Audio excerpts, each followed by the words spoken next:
Here's a story I hear all the time. A woman sits across from me during a coaching session. She's relieved. Her divorce was just finalized. She got the house. He got the brokerage account. The split was 50-50, clean, done, and fair. Except 6 months later, she calls me in a panic. She wants to sell the house and downsize. She talks to her CPA and discovers that the house has almost $300,000 in unrealized capital gains. She's lived there for years, so she qualifies for the primary residence exclusion, but only up to $250,000 as a single filer. She used to get $500,000 when she was married. That extra $50,000 gains, taxable.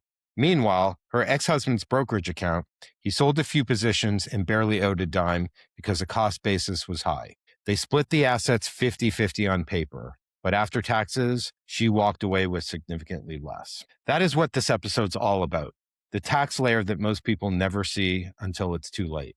Because in divorce, the numbers on the page are not necessarily the numbers that you keep. And today, I brought in the perfect guest to help us break this down. But before we go further, I just want to say this. I'm not your attorney, I'm not your CPA, and I'm not your financial advisor. I'm also not your therapist. I'm a certified divorce coach, and Patrick is here as an expert guest sharing educational content. Nothing in this episode is a substitute for qualified professional advice tailored to your specific situation.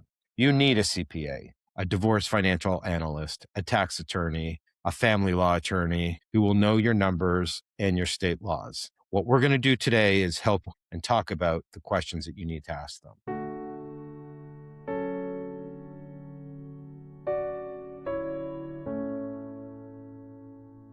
Welcome to the Conscious Divorce Podcast. I'm Justin Milrad, a certified divorce coach, financial planner, MBA, and founder of Reclaim and Reboot Transformational Coaching. Whether you're thinking about divorce, knee-deep in negotiations, freshly divorced, or co-parenting years later, this show is built for you. And here's what I believe. Divorce is not just a legal event. It's a financial event, a taxable event, an emotional event, a parenting event, and ultimately an identity event. And if you only plan for one of these, you're going to get blindsided by others. Today, I'm joined by someone who lives at the exact intersection of taxes and divorce every single day. Patrick Wanzer is a CPA with over 20 years of experience. He is a certified tax representation consultant, a certified divorce specialist, and he recently earned the Certified Divorce Professional credential from the National Association of Divorce Professionals. He is the founder of Breakthrough Tax Resolution, based in Indianapolis, where he focuses exclusively on IRS tax resolution. He's helped clients navigate offers and compromise, installment agreements, innocent spouse relief filings, and a wide range of situations where the IRS and divorce collide in ways most people never see coming. Patrick is also a national trainer with Tax Rep LLC, a speaker who has presented at the Midwest Tax Representation Conference, the National Tax Representation Summit, and the Indiana State Bar Association's Solo and Small Firm Conference. And he is the author of 4 books, including one that is directly relevant to today's conversation. Break Free from the IRS, Taxes and Divorce, a match not made in heaven. He works with individuals going through divorce and partners with divorce attorneys to provide forensic tax review, expert analysis, and strategic support. In short, this is a guy you want in your corner when tax questions start showing up in your divorce negotiations. Patrick, welcome to the Conscious Divorce Podcast. Justin, thanks for having me. I'm really excited for this conversation. Taxes and divorce is the one area where stakes can be high, but also attention is low. It's not an area that people think of when they get in a divorce. It's one of the last things they think of. And so shedding light on this, bringing it to the forefront to make sure people can address this issue when they're getting a divorce is really important. And I appreciate you taking time to shed some light on it.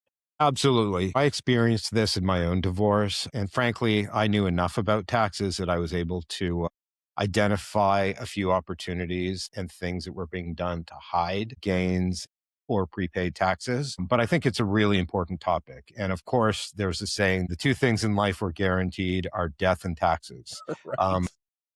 We don't want the taxes to cause the death, but we want to make sure that we really understand it. So, Patrick, I always tell my clients that before they negotiate a single dollar, they need to get copies of the last 3 to 5 years of tax returns and sit down with a qualified CPA who understands divorce. Not just any CPA, one who thinks about divorce tax planning, Can you talk about why the tax return is so revealing and what you look for when a divorcing client brings you their returns? Absolutely. When they come to me and I say 3 to 5 years of tax returns, and they ask me why. And I say, we want to review what your financial situation was for those 3 to 5 years. We're going to look at, things like, is there income that was hidden that isn't on the return? Do you even know what's on the return? Are there balances that need to be paid that aren't paid? I see this all the time. People come to me and they think, oh, that's just taxes owed, or here's the return. You peel back the layers and there's some other issue. And a lot of times it is the result of a divorce, or they're going through a divorce. We can look at things and say, hey, the spouse was hiding income.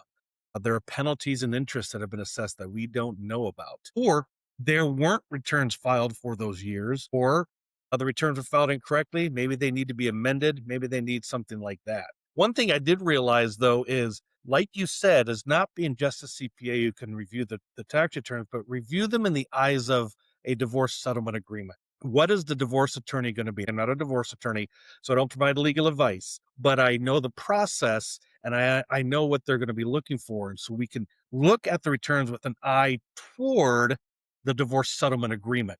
What's the best way to resolve that? And those returns are the baseline to reveal the financial basis of that relationship. I think it's also so important just to shout out that not all divorce attorneys are skilled in understanding the tax returns, which is why it's really important to have someone like you on their team. And I want to underline something for our listeners. There is no shame in not having read your returns. A lot of people just sign the returns when their spouse puts it in front of them or their accountant because they trust them. But this is really a moment to go back and actually understand what you signed.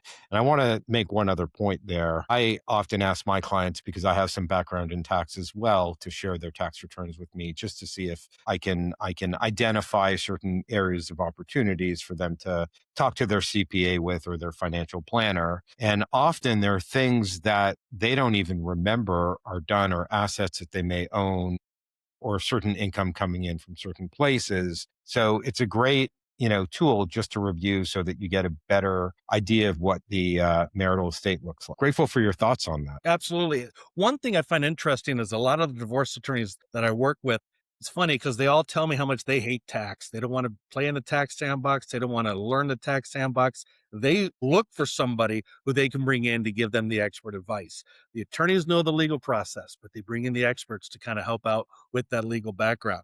And for example, when someone's getting divorced, if they've been separated for more than 6 months of the year, they can file head of household for that particular year, even though they're still technically married. I was telling that to a divorce attorney the other day, and they had no idea. And they realized, well, I think my client can actually benefit from something like that, and have a better tax position. So they're always looking for ways to help their client and looking for experts to help in this tax arena. I remember when you and I spoke, you mentioned that to me, and that was something that I hadn't known, before either. And that's just proof of why it's so important to talk to a CPA, but not just any CPA, someone who really understands divorce. So something I want to talk about is, often there's the current year tax return that often isn't filed yet, sometimes because they're waiting for K-1s, Mhm. or the paperwork hasn't been done, or there's been an extension. So sometimes if it's a banner year or certain big assets were sold,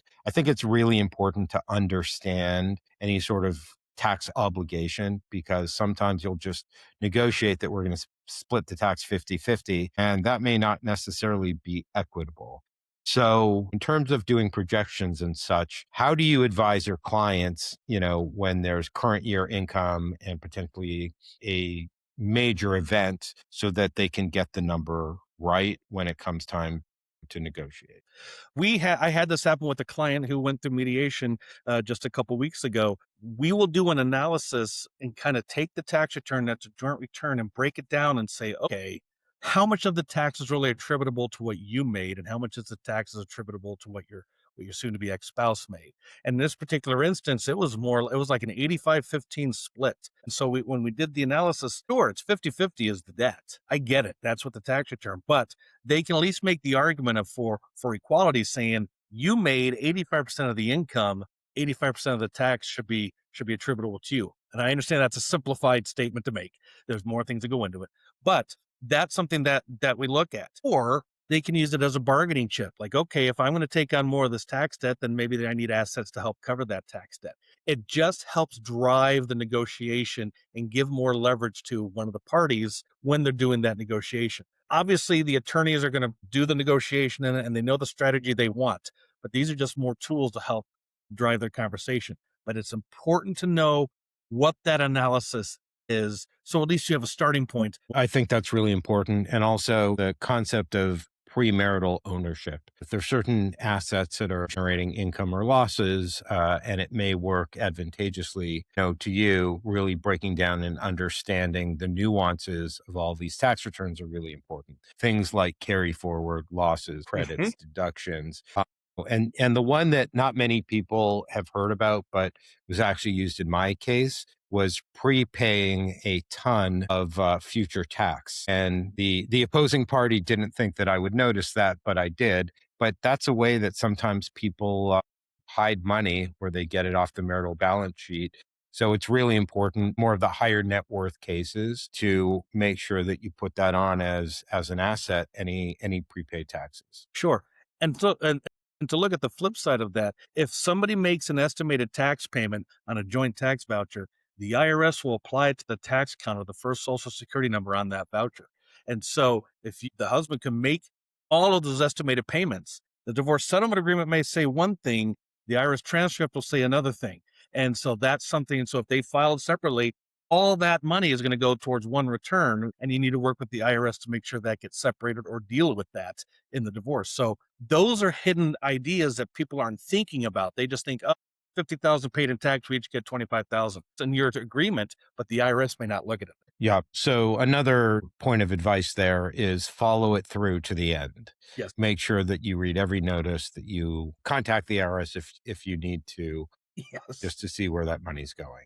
Yes. So let's talk about something that sounds kind of boring, but can shift thousands of dollars. Sure. Filing status. Yes. Can you break down the different types of statuses and how to really think about it in terms of eligibility for credits and deductions and tax brackets and all of that as someone's going through divorce? Absolutely. So the four main tax brackets that we talk about is, of course, filing single, head of household, married filing separately, or married filing jointly. There's a fifth one for qualified widower that doesn't apply in divorce situations. If you are single, you can only file as single or head of household. If you're married, you can only file as married filing jointly or married filing separately, unless you qualify for the special rules for head of household. Why that's important is that can really dictate how much tax you're going to pay. A lot of times attorneys will say, well, let's file a joint return because that's the best tax situation you're going to have. File a joint return and it'll be the lowest tax balance. But if you have one spouse who's the moneyed spouse who made a substantial amount of money and the other spouse isn't, they're going to be liable for that tax debt if they file a joint return. And so sometimes married filing separately is the better way to go, even though your client their share may be a little bit higher. I've had that happen with clients. I had a client come in. She asked me if she should file married filing separately or married filing jointly. And I told her that she should file separately because her husband had withdrawn $1 million from his retirement account and invested in a crypto scam and lost it all. And so he had no money to pay the tax. She had $1 million in her retirement. If she files a joint return, her assets are to be seized for that tax. If she files separately, her assets will be protected. Then we talked with the attorney, and I did an analysis saying, well, this is how much more in tax she's paying because she's filing it separately for her amount.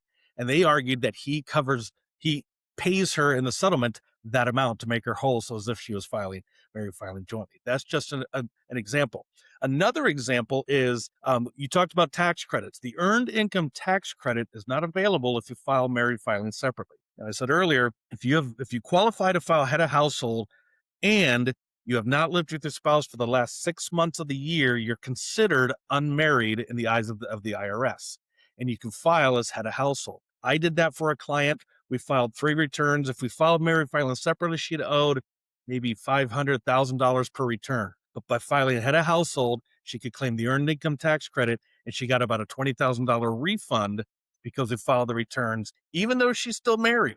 We filed those 3 returns head of household because she had not lived with her spouse for the last 6 months of the year. Those are the strategies that we look at when we're looking at how to file and the statuses and how to do it incident to divorce.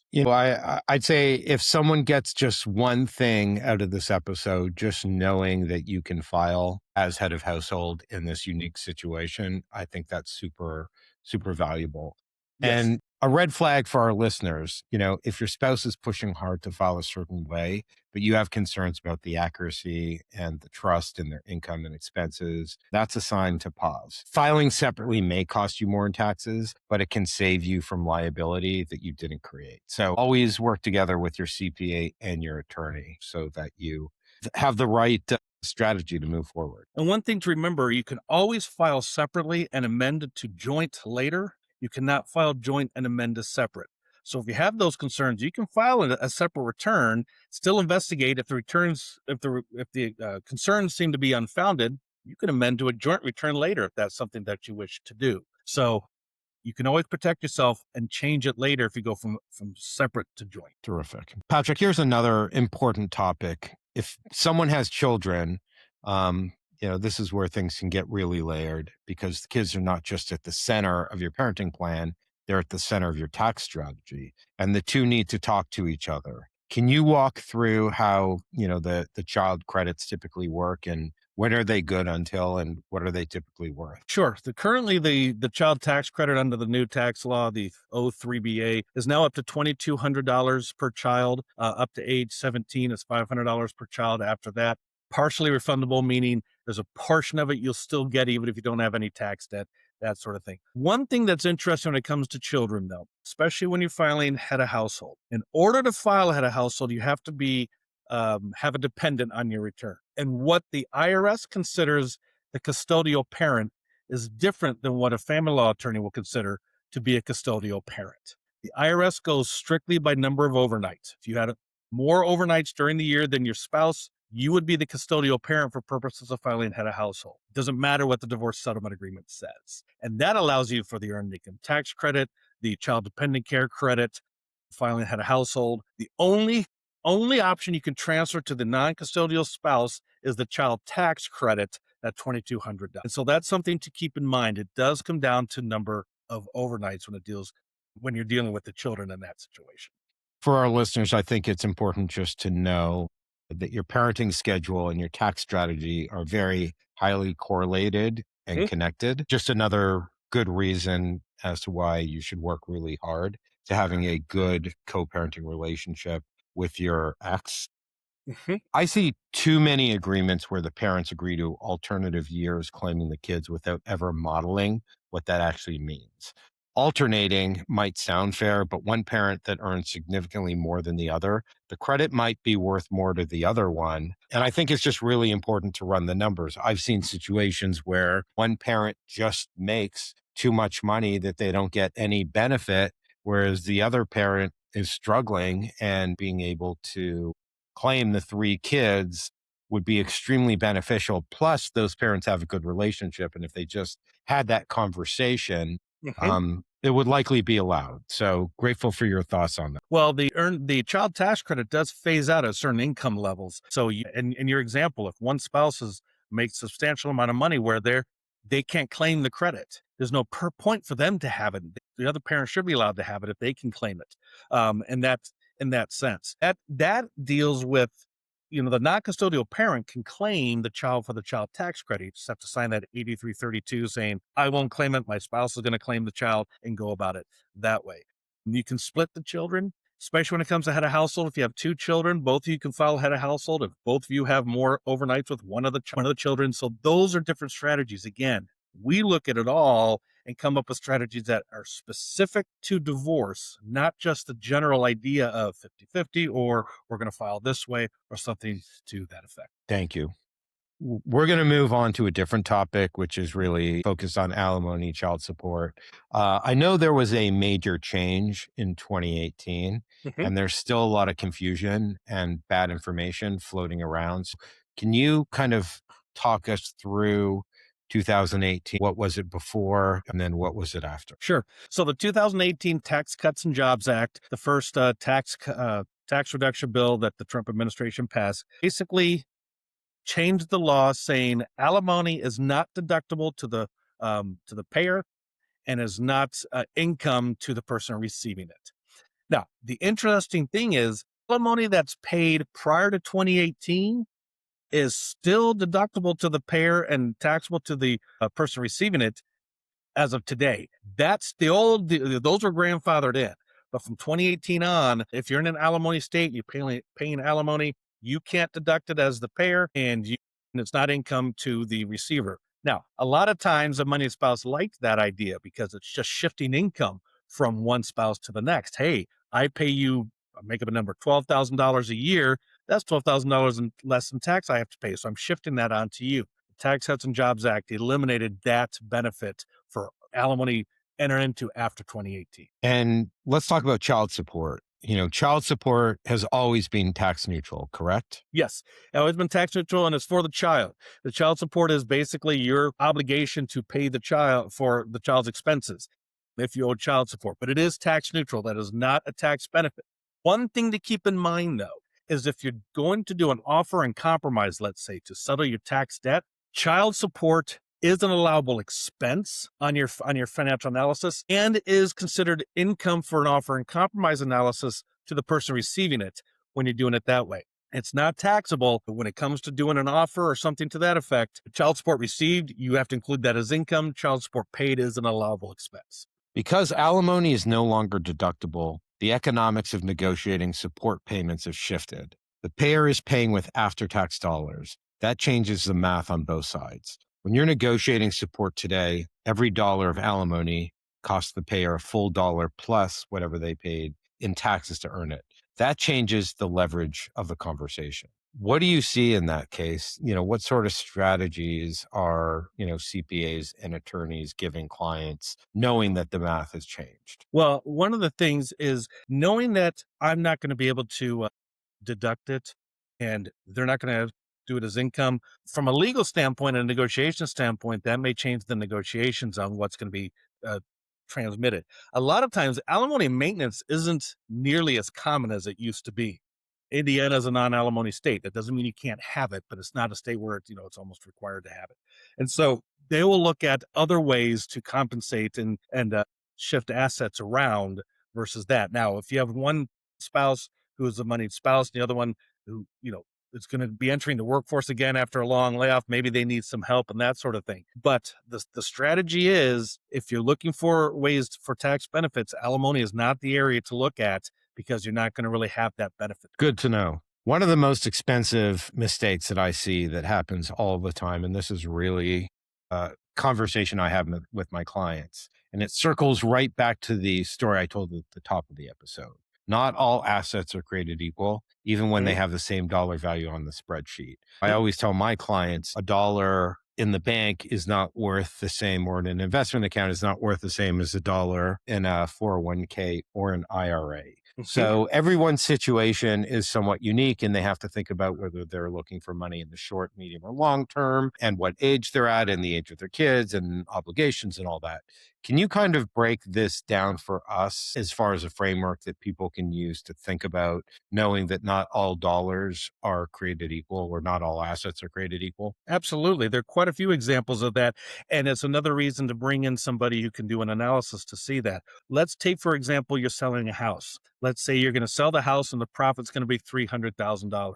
If you sell the house before you get divorced and you file a joint return, you can deduct, shield up to $500,000 of capital gains on your primary residence. If it's file separately, that $300,000 profit, you only can shield $250,000. Now you have that capital gain of $50,000. You mentioned that in your opening. And so that's something to look into.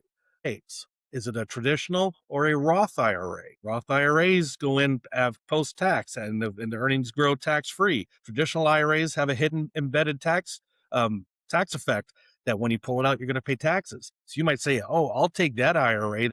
That's a lot of money, without realizing there's going to be a tax effect when I take that money out versus a Roth IRA where it can be transferred out and there's still not going to be any tax effect. What if you have assets that have a basis? You received an asset in a estate. Let's say your parent passed away and this asset passed on to you. You get a step up in basis. That's going to be something that you take into account. Look at that when dealing with the tax side. Now, if you're going to get an asset and you aren't going to sell, let's say you're not going to sell the house, you're going to stay in the house forever. Okay, then maybe that's not something you want to deal with. But what we do is we tax affect a lot of things. If you need to transfer money from a retirement account to a QDRO, we can tax affect that benefit to say, hey, you need $50,000, but if I give you $50,000, there's going to be $8,000 in tax. So you know what? You need to transfer $58,000 to cover the tax. So the amount of money I have left over is enough to pay the debt that I need to pay. Those are the things that we look at. And those basis factors and those hidden tax elements are something that really need to be looked at. Again, another area where it's not that the divorce attorney doesn't know, it's just they're dealing with so many different factors, they may not think to look at that. I always encourage my clients to think in after-tax dollars, not gross dollars. When your attorney or mediator puts together the marital balance sheet, you should ask them to put a column for estimated after-tax value. That way you have a much better understanding. And if they won't do it, ask your CPA to. It's Yes. worth every penny in fees that you end up spending because it changes the conversation entirely and exactly what you're trading. You mentioned, Patrick, something called a QDRO. Could you define that for us and talk about if you don't do it the right way in terms of transferring assets, what some of the taxable events could be? Sure. A QDRO is a qualified domestic relations order. Basically, it's a vehicle that allows you to transfer money from a retirement account to an alternate payee. The plan administrator won't transfer that money without the QDRO, a court order saying you need to transfer it to this alternate payee. The other thing is the QDRO is one of the exceptions to the early withdrawal penalty if you're younger than 59 and a half. So if you withdraw money from your traditional K, you're not 59 and a half, you pay there's a tax on it and then a 10% early withdrawal penalty, which really isn't a penalty, it's just a tax. So it can't be evaded. Well, if you do it incident to divorce through a QDRO, that shields you from that early withdrawal penalty. It's basically taking the money from over here and allowing it to go over there.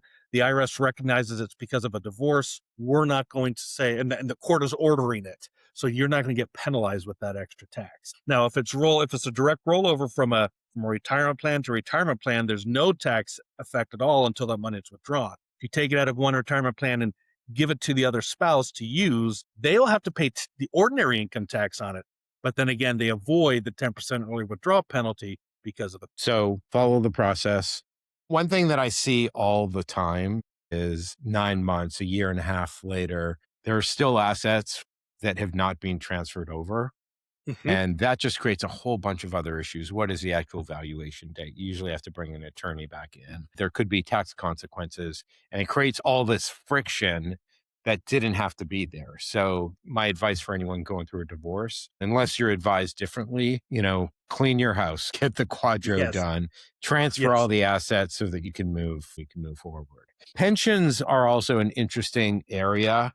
They actually have quite a lot of value. They're very hard to value. So often they get ignored completely, and that's good for the person who has the pension. But for the other spouse, if it's a marital asset, it's definitely something they should consider. And it's an asset that they should think about in terms of, trading one thing for another. Can you talk a little bit about pensions? Because I know they're a little more complicated than your traditional, QDRO transfer. Sure. Obviously, pensions are not as common now as they were way back in the day. My wife was a school teacher. She will still get a pension when she retires from teaching. So they are still out there. But a pension is basically it's a future cash payout. It's something it's a benefit you've earned, certain number of credits. They calculate what that pension will be. And here's what we're going to pay you going forward once you retire. The problem with that is how do you calculate what those values are going to be? Because you're guessing. You're guessing on the tax rate. You're guessing on what the value is going to be. Will the stock market go up, go down, that sort of thing. And so with the pension, though, you do want to calculate what the benefit will be over the long term and see, okay, this is really what I should get. And what is the tax consequence of that as well? So they can be difficult to value and be difficult to add. You don't encounter them nearly as much, but they are out there. And it is something that definitely needs to be looked at. Great. Let's move to trusts, estate planning, and the quiet transfer of control. So when kids are affected by divorce and parents are affected by divorce and you have to split the marital pie, sometimes there's issues with trust, sometimes there's issues with long-term financial planning for the benefits of the kids. What Hmm. happens if someone passes away? We often talk about buying life insurance, but not everyone qualifies for life insurance. Hmm. Can you talk a little bit more about how trusts and estate planning and the transfer of assets from one generation to another typically takes place in a divorce, and how your specialty as a CPA can kind of help educate the client? Sure. So obviously, with trust, it's a way to protect assets. And there's a revocable living trust, also called a grantor trust, that was set up during the marriage, perhaps. And the spouse may be the beneficiary or the co-trustee. After divorce, you may not, you don't want your ex-spouse controlling that distribution of your assets, or something happens to you. How are you going to deal with that? And with an irrevocable trust, the situation is more complex. Irrevocable trust cannot simply be unwound. So that's why you want to make sure you're working with, even if you need to bring in a trust and estate attorney to deal with that as well, but with a CPA who deals with that, to get an idea of what goes on. And there is a tax angle that directly is relevant to what I do in many grantor trust structures. In person, who created the trust, the grantor is still responsible for paying the income taxes on the trust earnings, even if those earnings benefit someone else. And so that's something you want to make sure you're talking about in divorce as well. I'm going to be paying those taxes on those earnings, even though you're getting the benefit. How do we deal with that? How's that slid into the settlement agreement? Will that be something that's going to be part of it, and I get compensated back for that during the settlement and the separation of assets? One thing I want to point out, the estate planning piece that almost everyone forgets: changing beneficiaries on retirement Yes. accounts and life insurance policies, because it's really important to know that that overrides your will in many cases. Hmm. If your 401k still lists your ex-spouse as a beneficiary and you pass away, the money goes to your ex-spouse regardless of what your will says. I actually Absolutely. saw this happen to someone to the tune of $8 million. So it's an expensive mistake. I advise my clients as a checklist often when they're done with the divorce. One of the first things you want to do is make a list of all your accounts, which you should already have, and change the beneficiaries right away. Right. Not in a month, not in a week. Do it as quickly as you can, because, like you said, the will, the divorce settlement agreement, that can say whatever it wants. The beneficiary, Northwestern Mutual Life has a beneficiary. They're going to pay the beneficiary. That they're going to follow what their contract says. So you want to get those changed. Yep. And a lot of people say, well, I'll deal with the will, I'll deal with an estate plan later. Well, the best time to do it, honestly, is once your divorce is final, because you have all this information already in your head and you want to make Hmm. sure that it gets taken care of and that everything's updated and gives you peace of mind. Let's move to 529 plans and Yes. children's college money. So 529 college savings plans are one of those assets that everyone assumes is simple. It's not. Patrick, what do people miss here? And typically, how does this change when there's a divorce? And also Sure. from a tax perspective. Sure. Well, the 529 plan usually has one owner and one beneficiary, generally the child. There's no federal tax deduction for the 529 contributions. There is a state one here, at least here in Indiana, you get a state deduction, that sort of thing. But the account owner is usually one of the parents, and they're going to control everything. They're going to control the contributions, the withdrawals, the investment changes, who the beneficiary, and there's a lot of power of that. And in divorce, it needs to be addressed. Now, with the 529 account, that's used for qualified higher education expenses, that sort of thing. One thing that's an interesting addition to that with the new One Big Beautiful Bill Act is the creation of these Trump accounts, these $1,000 savings accounts for children born after January 1st of this year for the next 4 years. Those can be used for whatever you want, but generally the child is not going to be able to control it. There's a parent who controls that. Same thing, controls withdrawals, controls contributions, how it's invested and that sort of thing. And can it be used in conjunction with the 529? You want that to be something that is talked about and included in the divorce settlement. But you're right, that 529 account, usually one person's going to control it. And how is that going to be addressed? Because one spouse may not trust the other spouse to invest a right, to withdraw money, right, to contribute money.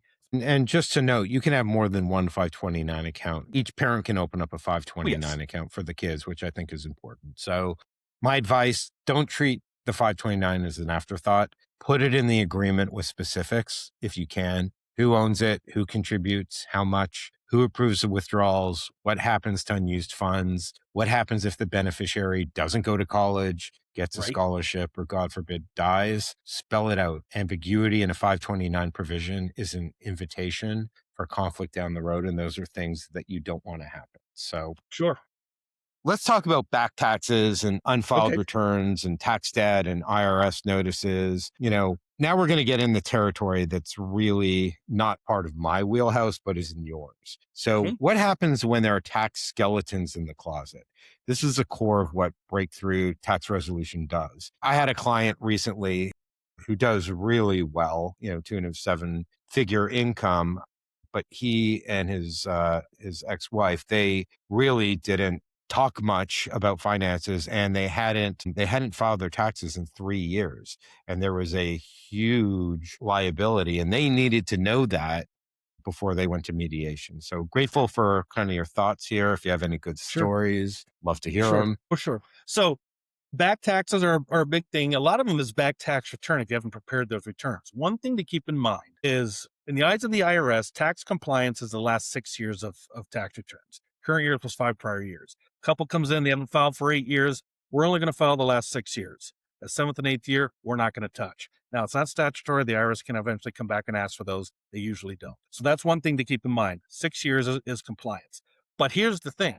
First, are you going to file married filing separately, married filing jointly? If you're going to file jointly, is there a refund? Is there a tax debt? If so, how's that going to be addressed? Who's going to pay it? If it's a tax debt, then you're looking at an installment agreement. Is there going to be a payment plan with the IRS? Who takes the payment plan?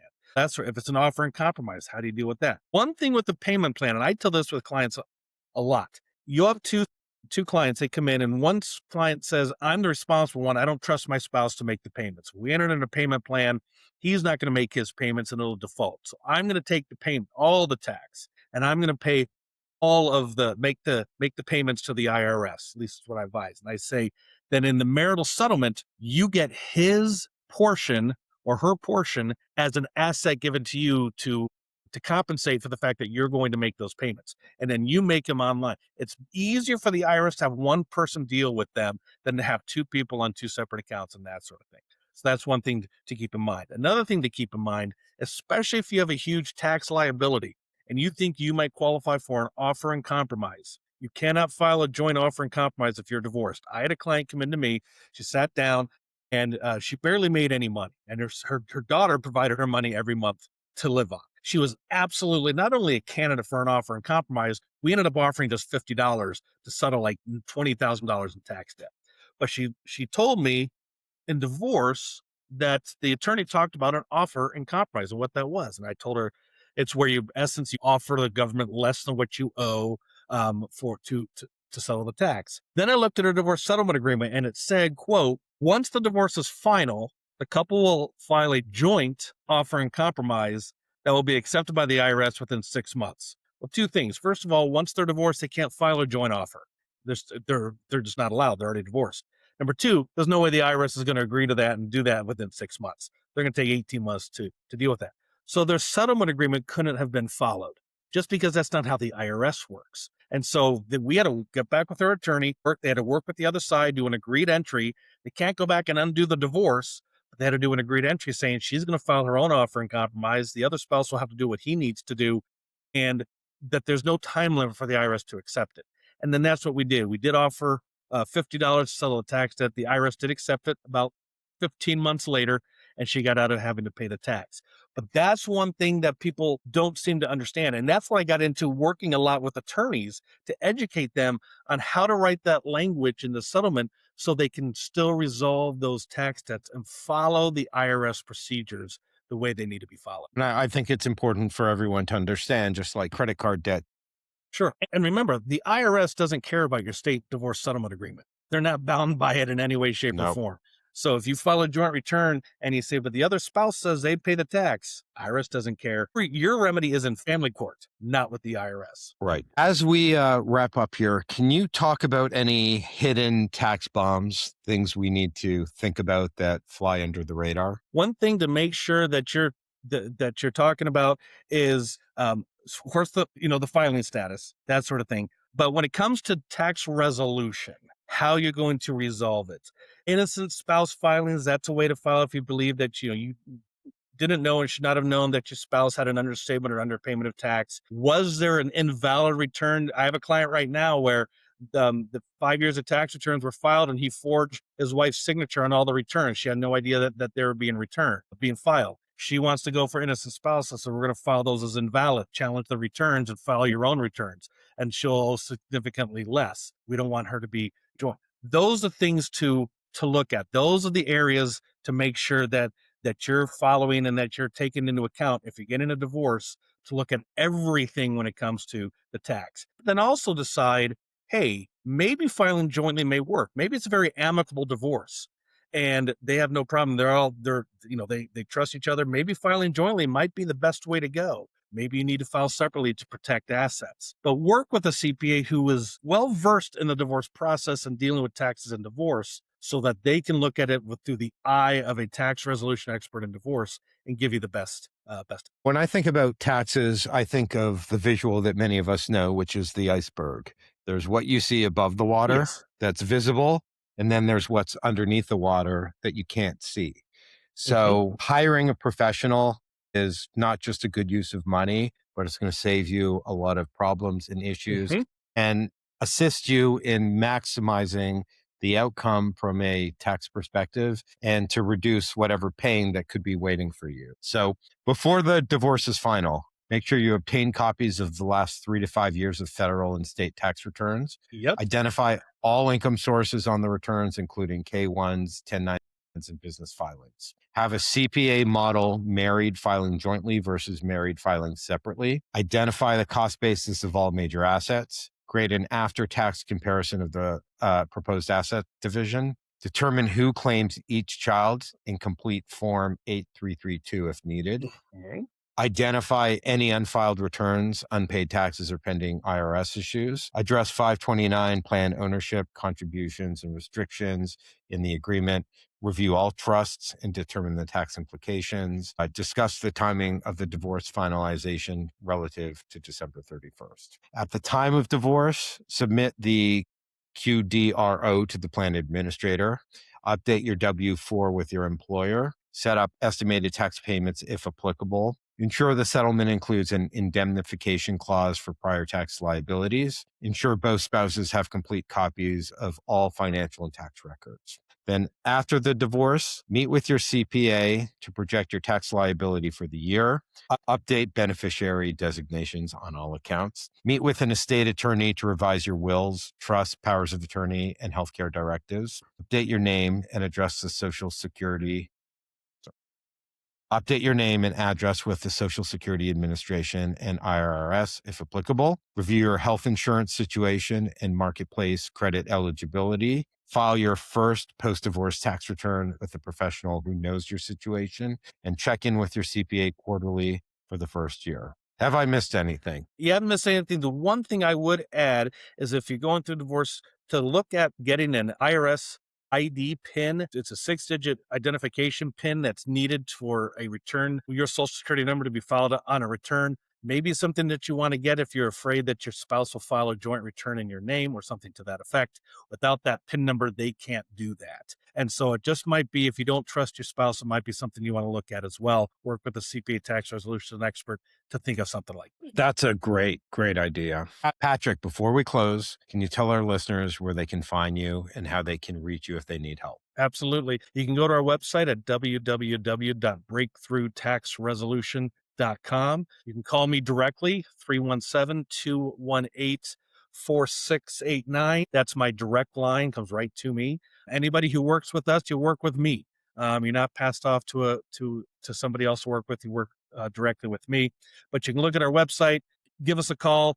You can also set up an initial consultation through our website as well. And we'd love to help you. And I just want to point out, just because you may not live in the same state as Patrick, he can do taxes all across the country. Absolutely. I had just picked up a client in New York State and in Hawaii this week. So. Fantastic. Patrick, this has been an incredibly valuable conversation. I think people are going to walk away from this episode with a much clearer picture of what they need to be asking and who they need to be working with. So here's the biggest lessons from today's episode. Divorce tax strategy is not about being aggressive. It's not about gaming the system. It's about being informed. It's about knowing the right questions to ask so that the agreement you sign actually delivers what you think it delivers. You do not need to become the tax expert, but you do need to know which questions to ask, and now you do. If anything in this episode resonated with you or raised a question about your own situation, I want you to do two things. First, book a conversation with a CPA and a divorce financial analyst who specializes in this area. If you need someone who lives at the intersection of taxes and divorce, I highly recommend you reach out to Patrick at Breakthrough Tax Resolutions. Second, if you want someone in your corner helping you navigate the full picture, legal, financial, emotional, and strategic, book a free consultation with me at www.reclaimandreboot.me. That is reclaimandreboot.me. Pick up a copy of my book, U 2.0, Divorce, A Better Way Forward. It's available on Amazon.com.